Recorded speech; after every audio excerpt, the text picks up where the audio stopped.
Joining us now from Silverstone Circuit, our racing analyst, Tim Hauraney. Oscar Piastri handed a 10-second penalty, Tim, that ultimately cost him the win. Did the stewards make the right call, or was 10 seconds just too much?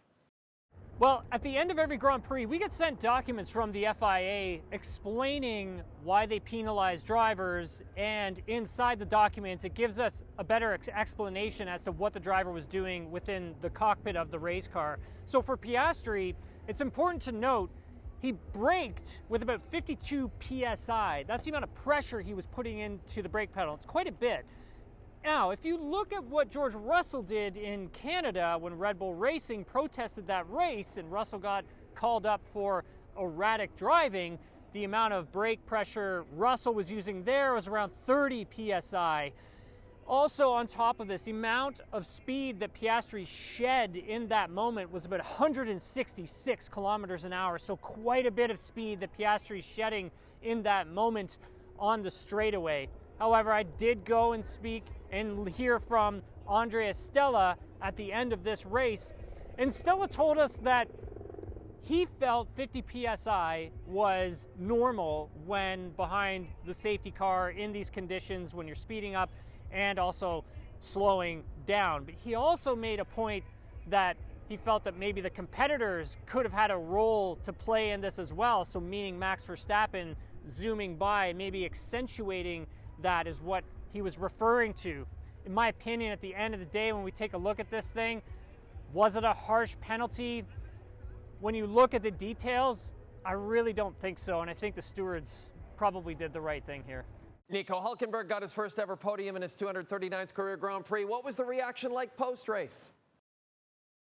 Oh my God, like the celebrations down at Sauber were off the charts. I went down there to take it all in. So what happened was that Sauber only had 2 bottles of champagne on hand. So Aston Martin and Mercedes, they ended up sending them all of their champagne so they could celebrate. So I went in and watched the celebrations, got sprayed with champagne. It was pretty incredible. Got to hear from Jonathan Wheatley following. He's the team principal of Sauber, and we were doing a discussion with him, and someone comes out of nowhere and slaps a big stogie cigar right on the table in front of him so he could go and smoke it later. So pretty wild scenes, but a great drive from Nico Hulkenberg. It was very impressive. And it was a very dramatic British Grand Prix in the rain, and it provided some results that were surprising. Other than Hulkenberg, who impressed you most, Tim, and who should feel most disappointed about the elements? Yeah, I think the person and team that impressed me the most, we'll start there, has to be Lance Stroll and Aston Martin. Aston Martin brought a new upgrade to this car, and it actually worked, which is a good sign for Aston Martin. They're going in the right direction.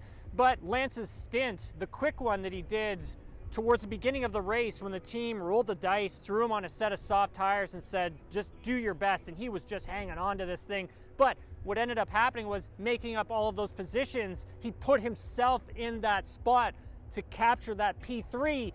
Now, the bad thing about the upgrades, essentially having the new upgrades drove so much heat into the tire that it caused way too much tire degradation, and that's what Lance had to deal with for his stint on the inters, and then also again his stint on the softs. The tires were just wearing out way too hard. I heard from Nico Hulkenberg as well. He even said Lance was actually super quick and that he just had way more tire degradation than himself. So I would say that is probably a good point to make with Lance. But then when we look at the disappointing side of things, that's got to be Mercedes. I heard from Toto Wolff. I actually got to speak with him following this race. Same thing with Toto. He was actually kind of frustrated. He felt that the first pit stop that Mercedes actually did, he felt that was the wrong choice to make, and it was basically a spiral effect from there. And why it was so bad was because of the position they had originally had Kimi Antonelli in that P4 spot, and he believes that if they hadn't have pitted Antonelli and split the strategies between the two drivers, Antonelli probably would have been the one ending up on the podium. The next race is the Belgian Grand Prix. That'll be July the 27th. Tim Hauraney, thanks for this.